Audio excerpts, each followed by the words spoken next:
खबर है कि स्पेशल एडिशन में खुश आमदीद। स्पेशल इसलिए कि आज हमारे साथ बहुत स्पेशल मेहमान हैं, यूके से तशरीफ़ लाए हैं और इसमें कुछ ऐसी शख्सियात हैं कि जिनसे मुतारफ़ होकर बात करके यकीनन आपके इल्म में भी इजाफ़ा होगा और बहुत दिलचस्प बातें भी आपको पता चलेंगी। मेरे साथ मौजूद हैं जनाब क्रेग मरे, जो कि एम्बेसडर उज़्बेकिस्तान में रहे हैं, मगर ये उनके तारुफ़ का एक हवाला है। इस और बहुत से हवाले हैं और वो बड़े दिलचस्प हैं। और उनके साथ हैं मिस्टर पीटर ओबोन, जो कि ना सिर्फ राइटर हैं, एक साफ़ी रहे हैं, साहिब किताब हैं, बहुत सी कुतुब इन्होंने लिखी हैं, मगर कुछ किताबें ऐसी हैं जो हमारे एरिया और हमारे मुसलमानों के हवाले से हमारे राइट्स को रिप्रेजेंट करती हैं। मैं इधर दोस्तों की तरफ आता हूँ और जब आप हमारा ये शो देखेंगे तो इसमें सब टाइटल्स होंगे, इसलिए आप इसे समझ सकेंगे। Thank you very much for giving us time, Mister Craig Murray and Mister Peter Oborne. So let's begin with Murray, with you. I was really amazed to know that you have been pursuing certain causes which have landed you in trouble in a country like UK, where we cite it for the human rights and all that. So what is this story all about? Well, unfortunately, the UK's reputation for human rights is diminishing. And like much of the Western world, there's a big gulf over Palestine in particular and Gaza between the people and the government, where the government are entirely in thrall to Israel and support Israel, even in the middle of a massacre and a genocide. But the people are against it. And so the government have become scared of their own people and are reacting with repression.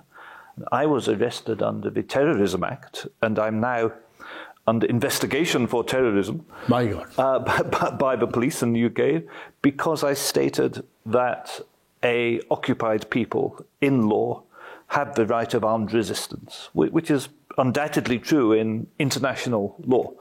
But that was seen as a statement supporting Hamas, and so now I find myself under investigation for terrorism, which is... Have you ever been arrested for that? Are you served summons on you? I was detained, and I was arrested, detained. They took all my laptops and my telephones, everything away from me.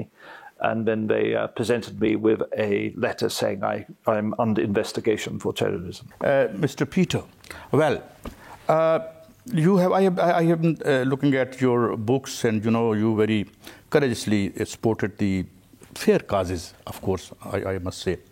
But there's one thing, when we look at now European societies and particularly UK, we see huge outbursts. People supporting causes like Gaza, they feel very strongly about the massacre in Gaza. But somehow the governments and the people are not on the same page. Why? We don't understand it. Why it is so? Why the governments are, they run counter to the electorate as far as these policies are concerned? It's very interesting. By the way, Mr. Murray, or Ambassador Murray, was right to say the government was divorced from the people, but it's also the opposition party, the Labour Party, historically would have been pro-Palestinian in this, or at least appalled by the atrocities being committed by Israel and Gaza. But in fact, the Labour leader, Keir Starmer, at the very start of the attacks on Gaza, said that he supported what in effect was collective punishment, which is against international law and all humanity. So it's both major parties have allied themselves with Israel and refused to condemn the massacres, the atrocities, the genocidal statements made by leading Israeli politicians, up to and including the president, and also the terrible things which are being done to the people of Gaza. Mr. Murray, one very interesting point that Mr. Peter made, that now they are on the opposition and the ruling party have the same policies. But there is another, we have been seeing after the Blair stints, 2 or 3 stints, we have also seen all the distinction between the Labour and the Tory party. They have kind of diminished or dissipated. Now both the parties represent the same interests. They represent the interests of the big business, and all the gains that the Labour and the working class had through Labour, they are being taken away like like NHS and all that. So I think now it is the same and one party. I think that's absolutely true. It's like a uni-party. You have a choice of colour of Conservative Party. That's the choice you are given at the election. And this is happening at a time where, and it's money which is behind it. The politicians have become... Money in what sense?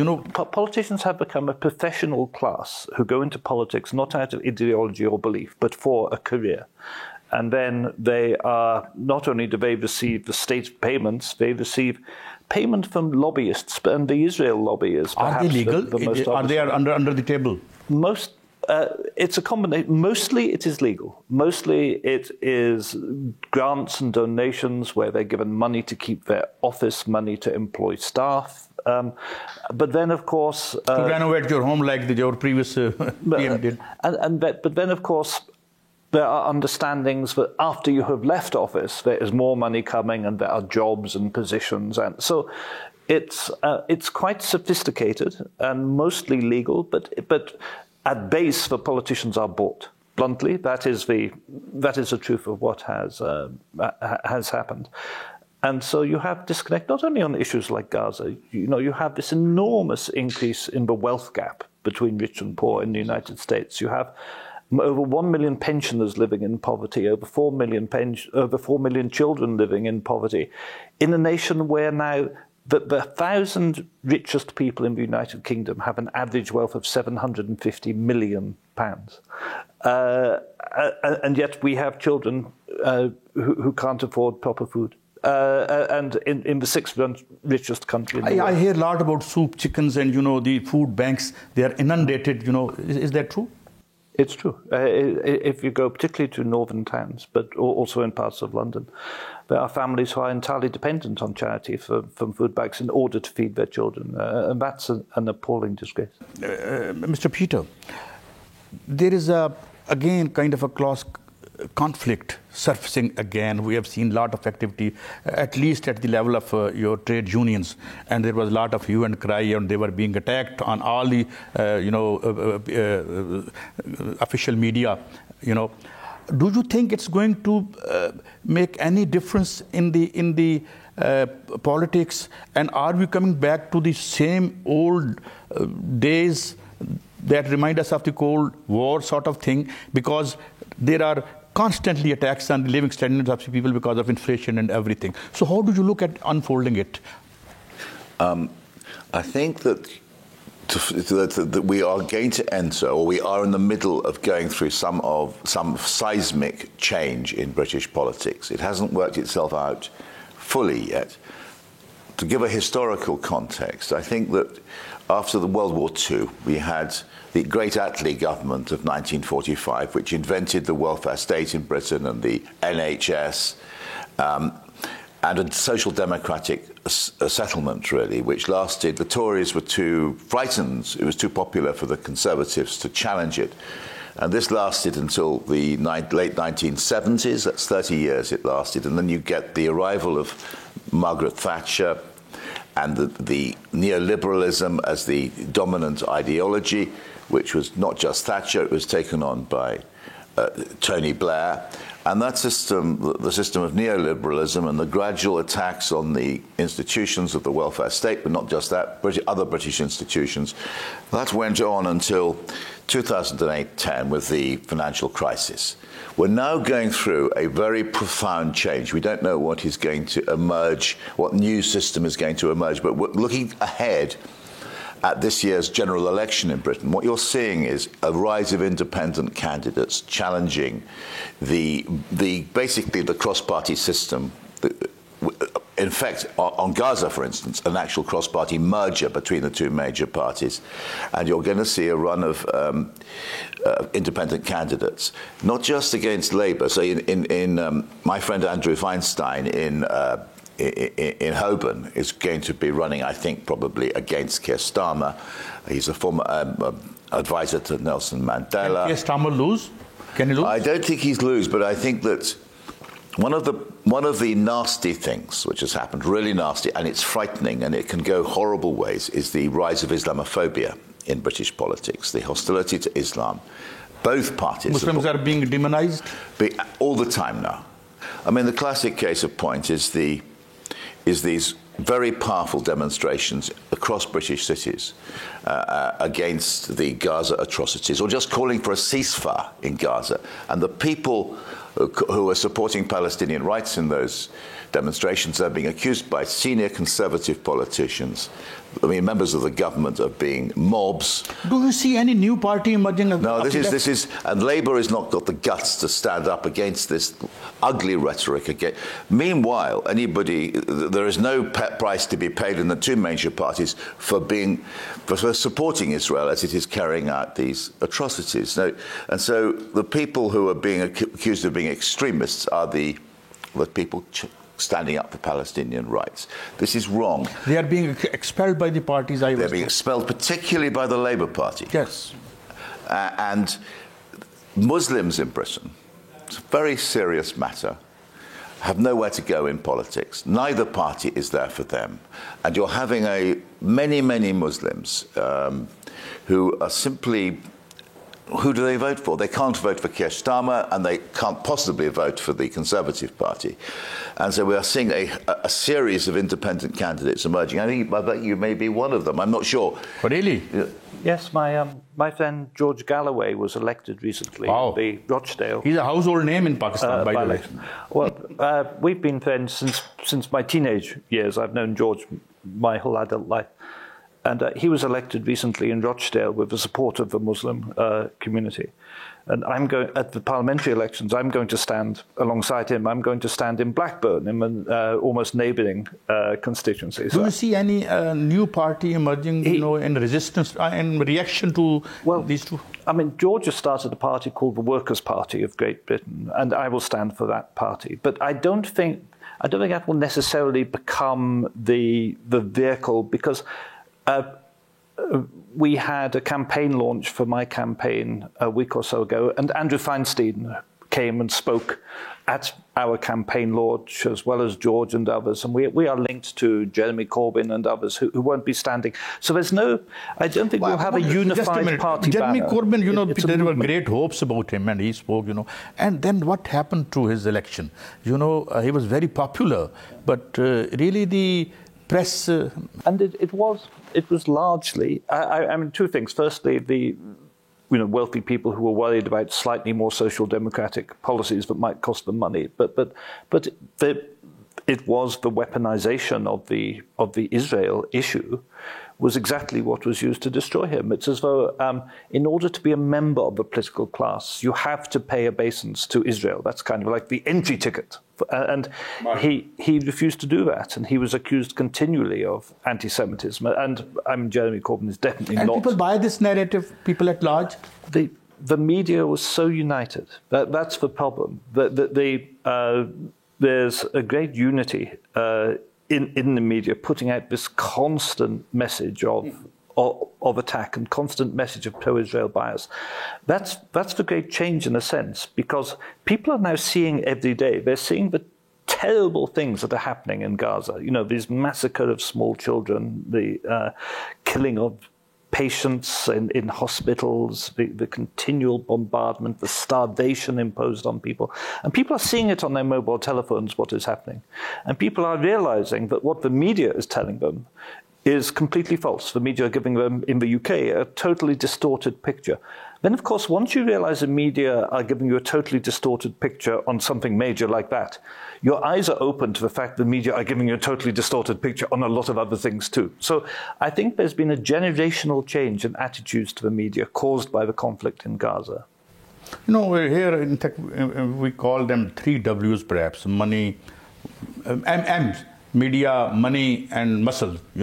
I don't know these things have gone that far and there. There's a remarkable study carried out by the Centre for Media Monitoring, which is part of the Muslim Council of Britain, of the media coverage of the situation in Gaza. And it shows in the most horrible way the unfairness. It just spells it out. It analyses how a Palestinian is just mysteriously killed, and it's anonymous, and whereas Israeli deaths are prioritized, and it's just the unfairness of this. The Israeli deaths on October the 7th, utterly terrible. These were terrible atrocities, but the massacres of so many Gazans, innocent, the destruction of the civic infrastructure, that doesn't count in the mainstream media. That scarcely matters at all. And also there's much more sort of humanity given to the Israeli victims than to Palestinian victims. It's a very strong document. I would suggest you should bring on your show the people who prepared this report. Rizwana and Faisal, the two people there who did it. We will. And Al Jazeera has done some good work, but in the mainstream media, there's nothing. Nothing. It's kind of a censor. It's very odd. At last the Guardian is beginning to wake up a little bit. Another cause that you pursued so valiantly, Mr. Murray, was that of Julian Assange, and that gentleman is still suffering. How do you see his fate? Do you think that all this human rights activity can save him, or no? I mean, there have been a variety of judgments made in court, which are completely crazy. The last court ruling in his case, which came out a couple of weeks ago, said that it did not matter. It said it was proven that the CIA had intended to kidnap him or assassinate him, but that was not relevant because if we extradited him, then they would not need to kidnap or assassinate him, therefore it was okay. And there have been a number of judgments like that throughout the case. I work closely with Julian. I work closely with WikiLeaks, and I've been very together with his family throughout. And the persecution of someone who's a journalist, and we should never forget, he is in prison only for telling us the truth about war crimes. And not one person who committed these war crimes is in jail. The only man in jail is a person who told us about the war crimes. And he's a journalist. And yet he's in the harshest maximum security prison and kept in solitary confinement. Why? No, why does he need to be in 5 years now in this terrible condition? And his health is deteriorating badly. And at the moment, I should state, I'm sorry, I don't believe in the independence of the courts. I think it's a myth. It's a polite myth, which doesn't actually work in fact. The courts do what the political establishment want them to do. This man is being tortured to death, in fact, in front of our eyes. I would put it as hard as that. And the only chance I see is whether the political damage be potentially to Joe Biden, because Biden is already politically damaged by Gaza. If Julian Assange arrives in the States in chains, that will give him more political damage in the Democratic Party. And I'm hoping, for political reasons, they will stop. But at the moment, it's the CIA which is calling the shots, and the CIA wants to crucify him to make an example. It seems there are two different nations living in. When we look at the government and their policies and their heartless actions and acts, and then the people at large who came in numbers, huge numbers, they come out. One thing that you mentioned, we had a lot of illusions in Western democracy because we have been suffering under martial laws, and there was a long battle went on. And so. But now, when we look at, you just mentioned liberal democracy and this new liberal project, don't you think it has really and utterly disappointed people, and its results were diametrically opposed to the ones we were told that it would accrue? I think this has been, I mean, those of us working, by the way, it's much more difficult to be a Pakistan journalist than a British journalist. You just get disappeared, you're never seen again, you get tortured, you know this. And the position of British journalists is not the same as in Pakistan or many other countries. Nevertheless, there is a suppression. And actually, I would criticize my colleagues. In Pakistan, as we know, or Russia or many other countries, there's a very profound price, i.e., you may vanish, your family will go. Killed even. Yeah. And British journalists, that is not the threat. They are never going to be killed or tortured, or almost never. Assange is the one case which goes against that. So they do it. Why do they do it? I think it's because they're cowardly. Because if they write something which offends the ruling class, the political and media elites, they may lose their job. That can happen. You may get an angry letter. You can lose your job. But that's as far as it's going to go. They do it without any duress. Don't you rather see the point I'm making? I agree. My friend in BBC was retired from BBC. I asked the same question to him, and personally, not on the. He told me that they may destroy your career. Yeah. They may not harm you, maybe, but. Yeah, then you will be working for some small media outlet. Julian Assange is the one is a terrible exception to this rule. But for the working journalist on a British newspaper or the BBC, that's the biggest crime you can commit. एक छोटा सा वक्फा, दोबारा हाजिर होते हैं. दोनों शख्सियत हमारे साथ हैं, गुफ्तगू जारी है.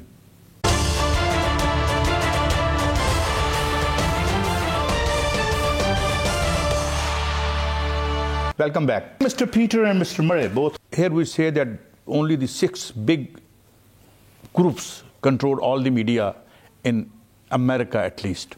So, am I right in saying that the interests of the media, rich people, and the bourgeoisie, so to say, and all these people, their interests have, somewhere coincided?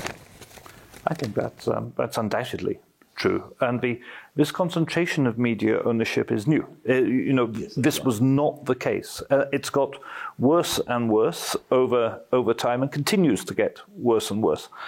And you have in the UK, we have a state media as well. We have a billionaire media, which is exactly the same as states. 5 to 6 groups own everything. Rather less, actually. It's basically 4 groups. 4 groups. Right. Yeah. And then we have a state media, and the BBC had this reputation for impartiality and being this august, important body. Nowadays, it's a state propaganda organisation like any other state propaganda. BBC. The BBC I don't go quite as organisation. Yeah. I don't go quite as far as Craig Murray on that. But there are really worrying signs. There are people put there on the board by the government who clearly are totally biased towards the government. For legal reasons, I'm going to name them, but it's a really troubling thing, because I was brought up, like you, to really believe in British values of freedom, that BBC was an independent institution, decency, and the BBC has allowed itself to be captured in many ways by the Conservative Party in that long period of Conservative rule. And the signs are that exactly the same thing will happen the moment that Keir Starmer gets into Downing Street, as he will, some Labour at some stage this year. And instead of being independent, it's allowing itself, and again, creepy executives who don't know what the BBC stands for, it really upsets me, are allowing this great institution to be turned into a vehicle for government. I don't go quite as far as you on the matter of the big estates. Yeah, so I think the story is somehow, with the varying, it's the same story, even over here and there. But how you see because quite recently there were all the farmers on the roads in whole of Europe. In India last year we saw about 14 months long farmers movement, and one is coming over here, by the way, because of the conditions. Do you see a worldwide movement or protest? Maybe they are not under the one umbrella, but in their own ways. Now people are hard pressed, and they might come out to protest and ask for their rights. I think what we have across the globe is a crisis in the system of liberal democracy. We have the emergence in America already. Think of Germany, AfD, Le Pen in France. What has happened to the Conservative Party in Britain? Jean-Luc Mélenchon is gone? Sorry? Jean-Luc Mélenchon, the ex-presidential candidate, he was from the left, because Le Pen is from the right. Yep. Meloni in Italy. Modi in India is a classic case in point, and you've got the emergence of these very menacing. This kind of fascism creeping into this democracy. I always feel you should be careful about using the term fascism because it's quite historically specific to the 1930s and the rise of the Nazi Party and, of course, Mussolini. And I don't really like using that term, but what you're getting is a brutal authoritarianism. Or majoritarianism, what do they call it? And the collapse of independent institutions, of parliament, the law courts, as you were talking about. All of these independent institutions, part of civil society, which were there to protect the citizen against the state, they're being collapsed into the state. And you can see that happening, as well as in Britain and across Europe, and it's very frightening for Muslims, the emergence of a publicly licensed great replacement theory, this far-right conspiracy theory that the West is being captured by these Muslims who are coming over. It's a very ugly theory, it's a conspiracy theory, and it's promoted now in the mainstream British media, as well, of course, notoriously in France and entertained by Macron and others, and in Germany as well. And it's one of the frightening themes of our age. One other thing that really, frightened me. The other day, I interviewed an ex-advisor to Mr. Trump. He was live on TV with me, and he told me that first time he saw in United States of America the white people burning their own flags and raising slogans in favor of Hezbollah. I didn't believe my ears, and again I asked the question: is this kind of feeling taking place or emerging, in the first world, so to say? I think there is a huge amount of anguish at declining living standards and declining opportunity for the future. People, what has changed in society in the West, I think, profoundly, is that people had the expectation that normally their children would be a little wealthier, a little better off, and a little more advanced than they are. That is now no longer the expectation. People worry that their children will not be able to have their own homes and do all the other things people had strived towards. There's a feeling of social decline. And it's led to a great deal of inarticulate rage. And the problem is providing a channel for the progressive pathway for people to take part in politics in a positive way that does something useful with that discontent. But instead, people are being misled by extremist populists, and particularly into racism and into blaming immigrants, or the idea that the fact that you don't have any money, you don't have enough opportunity in work, that you are insecure in your housing and things, is not the fault of this billionaire, it's the fault of this immigrant. That is the trick which is paid. And the media are the people who put that message out all the time. And that is the great difficulty at the moment. Mr. Peter, it means there's something fundamentally wrong with the economic system that is in place, and this hypothesis that the government has no business to do business. So at least this can't be acceptable as far as health and education is concerned. So do you think we need some fundamental and major changes in this, and we should be, getting rid of Thatcherism and Reaganism? I think that I was a supporter of Mrs. Thatcher. Okay. And I think that the British state in the 70s was getting dysfunctional, and the power of the trade unions was too great at that stage, and she did a lot for me of necessary things. But what it's gone on is almost what we now have is movement from capitalism, modified by social democracy, which we had even under Thatcher, into naked greed and cronyism and the corporate capture of the state. And that is something which I didn't see coming, but it has happened, and I completely agree with Craig. And I think what's going to happen, and also we've lost the institutions which stood up against it. The unions have been so weakened. The press, which used to be very diverse in Britain, has really become a monolith. And so there are movements against this. but it's very new. And I think we are moving towards a new kind of politics and a very dangerous moment in our national. Although I say don't use the word. When you dangerous, what do you mean by saying? Well, I do think that. I mean, one of the things in, privatization under Thatcher, we can see them now going wrong. Like the water companies, they were sold to overseas investors. They failed to invest in the infrastructure. Huge dividends went to the investors. Did privatization work? Did it work in some industries? It's another discussion. But it has now created a situation where sewage is being pumped into British rivers and the sea, and where the companies are going bankrupt because they can't afford to service the problems they've got. And we are seeing that. I think we are going to go through a change of consciousness, and it's also about humanity.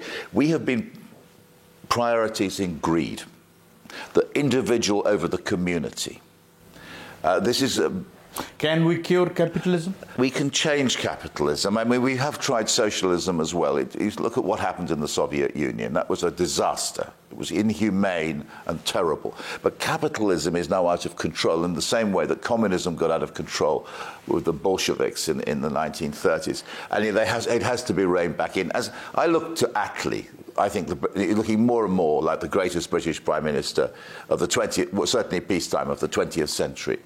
But do you support the greater intervention of the state into... Yes, I think that's going to happen, for sure. It's going to happen. Is there any force, Mr. Murray, over there which represents this kind of thinking and which is emerging?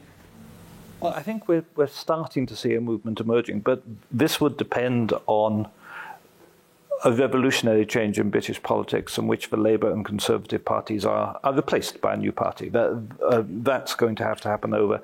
And if you're looking at that happening, you're talking of a process which is going to be at least a decade to go from now, because we're at the beginnings of that process. But I think it will have to become, because I think the current situation is unsustainable. Mm-hmm. Unsustainable. The way the wealth gap is progressing cannot continue. And remember, it is not the case that there is no regulation, that the financial system is a kind of natural free thing. This concentration of wealth is the direct result of the laws we have which regulate economic activity and of the way that the currency operates and the Bank of England operates, and it's leading to concentrations of capital which are ludicrous and which are going to end up in a system which simply ceases to function eventually, because otherwise all of society will become helots working for a few very wealthy people, and the position of the middle classes in particular will decline and decline and decline. And I don't think we will see the people willing to stand for that. So I think new political forces will arise and new political directions will arise, but I'm sorry to say I don't think it will be a very fast process. Okay. एक छोटा सा वक्फा, दोबारा हाजिर होते हैं.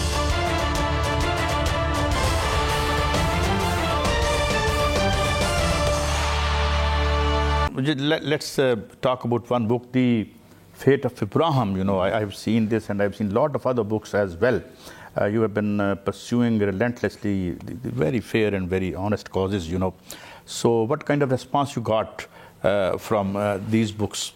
Well, The Fate of Abraham here, which I mean I'm very proud of, because I think it speaks to the current crisis. Just please show that. Yeah, I mean The Fate of Abraham, which I spent 20 years writing.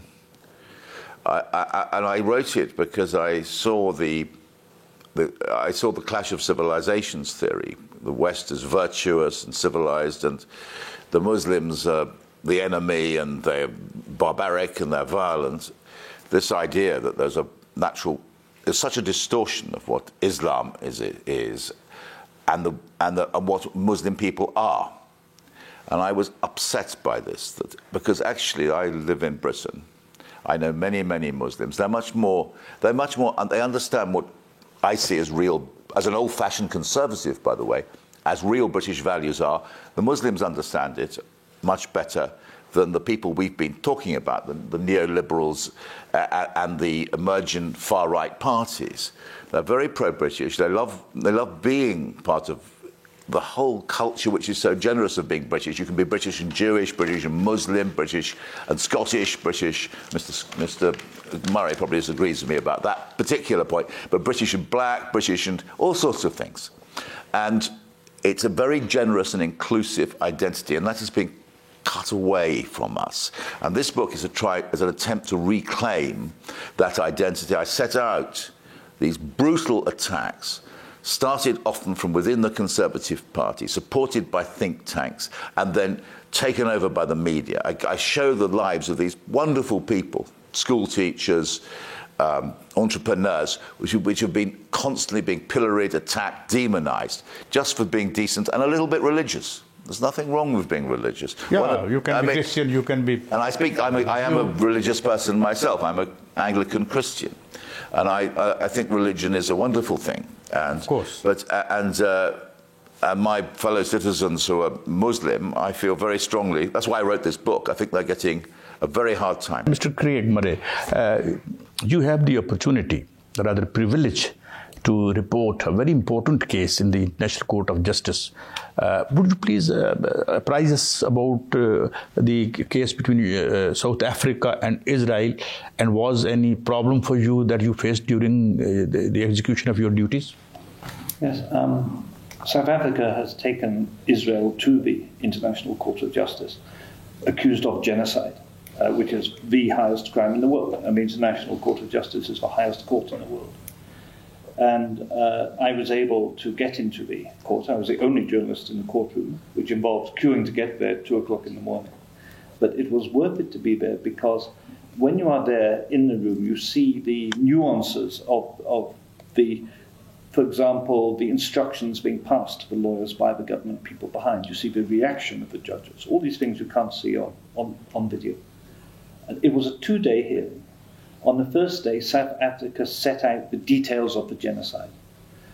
And it was done unemotionally, but in damning language, talking of 350,000 homes destroyed, talking of 12,000 children killed, it's more by now, talking of doctors killed. It was an extraordinarily powerful presentation. And also setting out the genocidal statements by senior members of the Israeli government, which lay behind this genocide. And after that case, I mean, nobody could be in any doubt a genocide is occurring. 40% of all the people killed have been children. My God. In a normal war, that's about 6 to 8%. There is no war in recent times I can find, or even in old times, I can find any example of where 40% of the dead have been children. That's the difference between a genocide and a war. So we heard that case. Then on the second day, the South African government gave their case. And they told lie after lie after lie. For example, they said that 350,000 homes had been destroyed because they were booby-trapped by Hamas, or these were Hamas missiles which misfired and hit their own homes. They said so many children had been killed because Hamas used child soldiers. They said that there is more aid entering now than entered before October 7th. These are huge lies, And when I sat there in the court listening to these lies by the government of Israel, and everybody knew they were lies, and they were lies being told to justify continuing the massacre of children. And I thought then, I realized, I am in the presence of evil. This is what evil looks like. And that's what I saw from the government of Israel. Add a bit actually on this is, we're talking about the media. The BBC, which I do think is not a totally rotten institution, it covered the Israeli case, but it did not cover the South African case. Okay. I was very upset about that. Quite understand. I don't quite agree. I'm too respectful of the court. It said there's a plausible case which demands investigation. It didn't say there was a genocide in its ruling. And I'm happy to follow what the South African government says. I mean, it couldn't. Sorry, yeah. It couldn't say there's genocide at this stage, but it has to wait until after the. That's right. Until after. A great contribution. Thank you very much, Mr. Craig Murray. Thank you very much, Mr. Peter Owen. हमने इस थोड़े से वक्त में बहुत सी बातें और Europe को और इंग्लैंड को समझने की कोशिश की। तब्दीली है, दुनिया बदल रही है, दुआ है कि अच्छे के लिए बदले। आपका शुक्रिया। आपके सामने ये प्रोग्राम जब आज हम रिकॉर्डिंग करें, जब पेश करेंगे तो ये सब टाइटल्स के साथ होगा। इजाज़त दीजिए, कल फिर मिलेंगे। अल्लाह हाफ़िज़।